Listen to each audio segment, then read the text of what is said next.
GST വഴി നമ്മൾക്ക് വളരെ വരുമാനം ഉണ്ടാകേണ്ടതാണ്. അത് ഡോക്ടർ തോമസ് ഐസക് തൊട്ട് എല്ലാവരും പറഞ്ഞിരുന്നു, GST വന്നാൽ കേരളത്തിന്റെ നികുതി വരുമാനം വർദ്ധിക്കുമെന്ന്. അത് പറയാനുള്ള കാരണം എന്താണ്? പോപ്പുലേഷൻ വൈസ് ആയിട്ട് കേരളത്തിന്റെ പോപ്പുലേഷൻ ഇന്ത്യ പോപ്പുലേഷന്റെ ഇപ്പൊ 2.4% കാണൂ.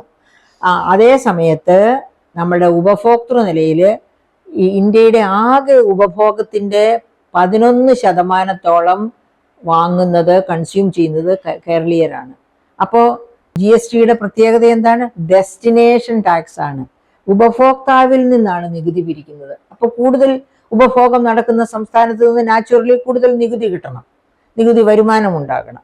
അപ്പൊ അത് ഈ പറയപ്പെട്ട കമേഴ്ഷ്യൽ ഇന്റലിജൻസ് മനസ്സിലാക്കിക്കൊണ്ട് ശക്തമായ നടപടികളുമായി മുന്നോട്ട് പോയാൽ ഇതുപോലെയുള്ള റെയ്ഡുകൾ നടത്തി, വേണ്ടിടത്തൊക്കെ റെയ്ഡുകൾ നടത്തി മുന്നോട്ട് പോവുകയാണെങ്കിൽ പരിസ്ഥിതിയും സംരക്ഷിക്കപ്പെടും, ഖജനാവും നിറയും.